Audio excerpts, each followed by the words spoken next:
Before we start, I need to warn you. This one, it gets dark.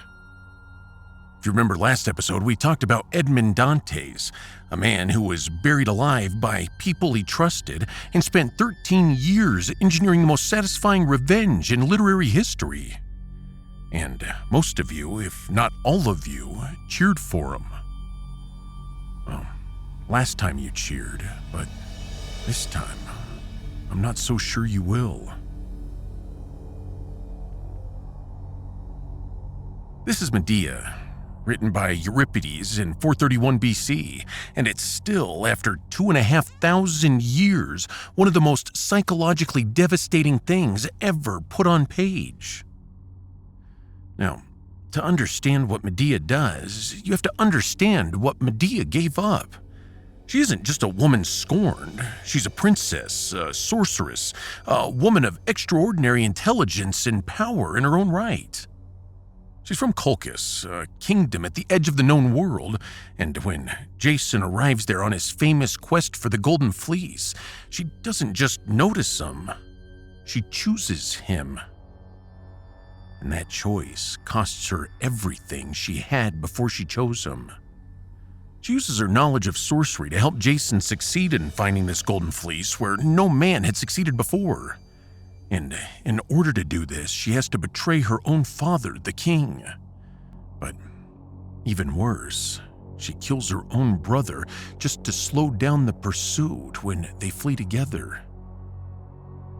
Let that sit for a moment. She kills her own brother.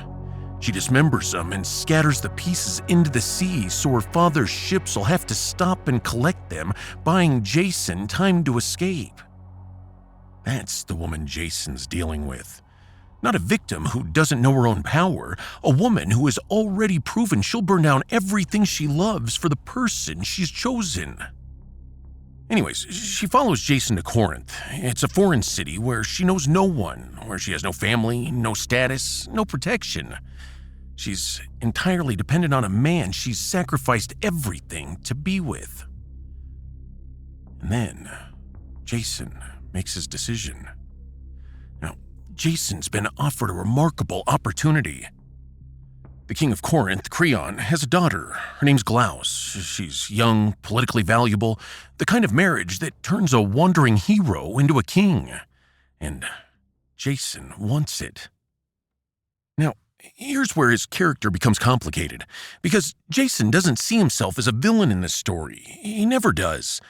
He approaches Medea with what he genuinely believes is reasonable logic.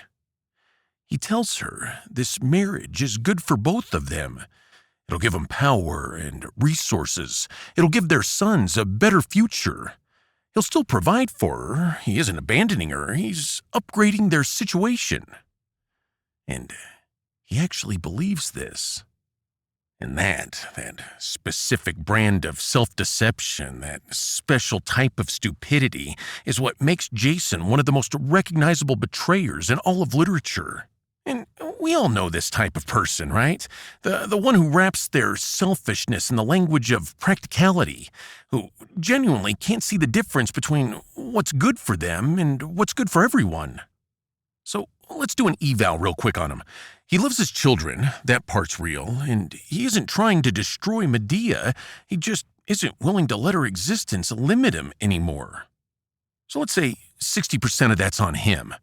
He betrays her, he abandons her in a foreign land with no family and no status, and he hides his ambition behind logic and he calls it wisdom.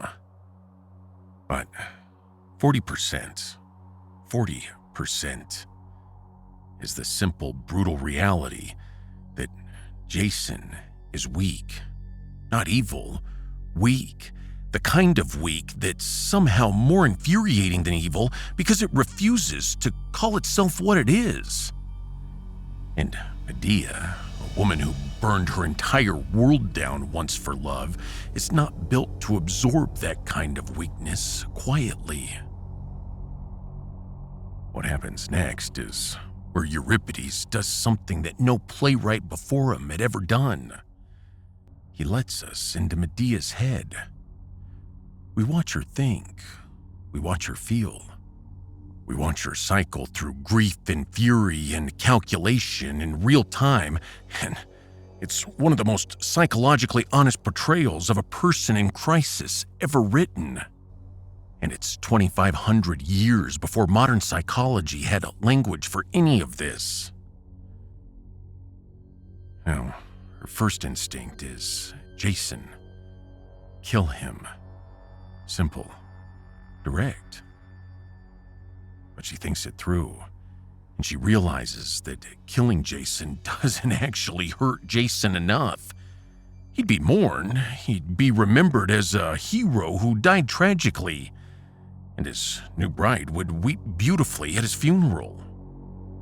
But she believes that that is not justice. So, she thinks about what Jason actually values, what he would genuinely lose.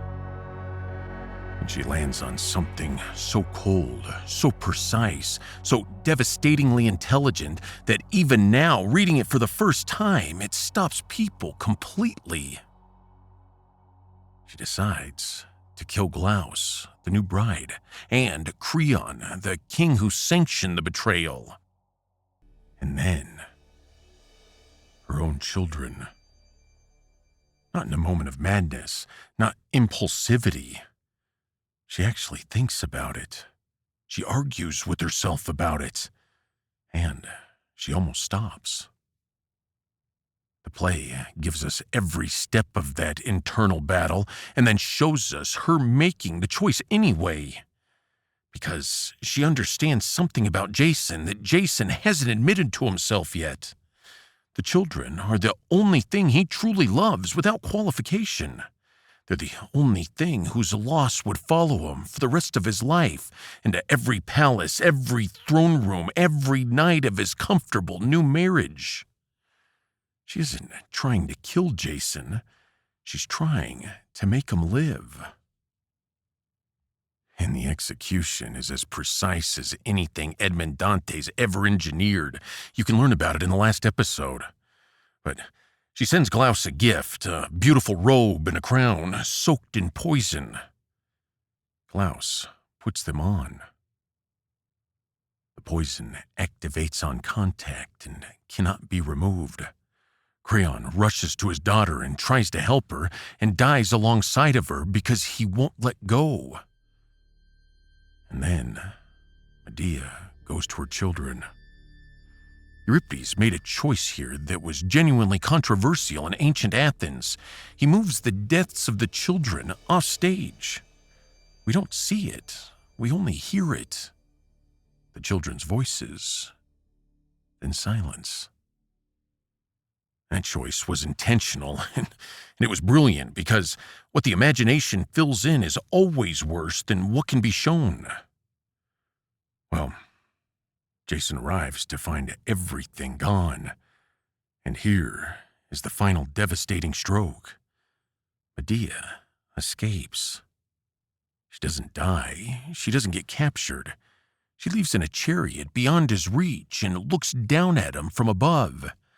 And Jason, who couldn't stop talking throughout this entire play, who had an answer for everything, who wrapped every selfish choice in reasonable language, finally has nothing left to say.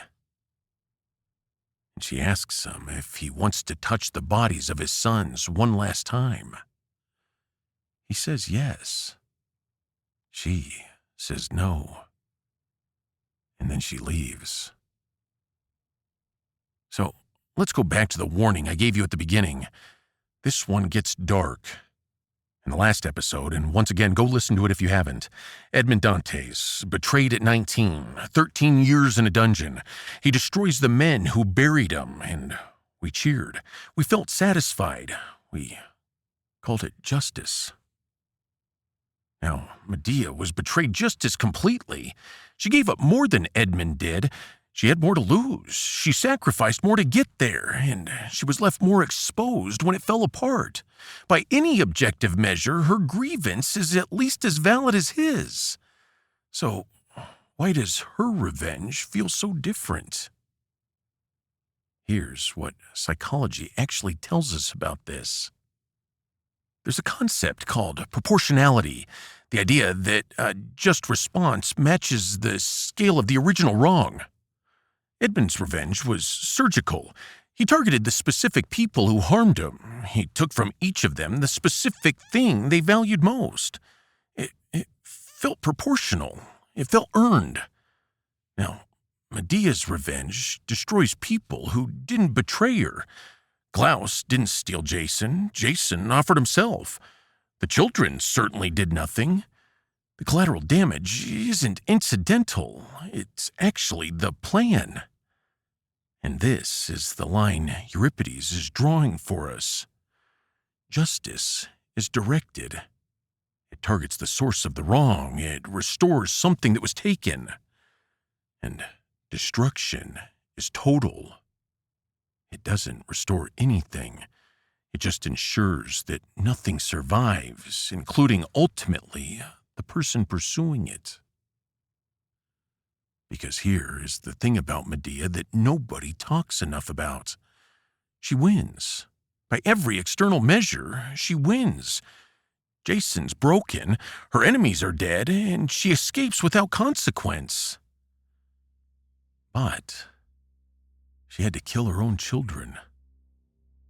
Whatever she was before this moment, princess, sorceress, mother, woman of extraordinary intelligence and power, she'll spend the rest of her life being the woman who killed her children. Jason didn't take that from her. She did. And this is what Euripides understood about destruction, that Dumas understood about revenge. When you go past the point of justice, you just don't destroy your enemy. You destroy the version of yourself that had something worth protecting.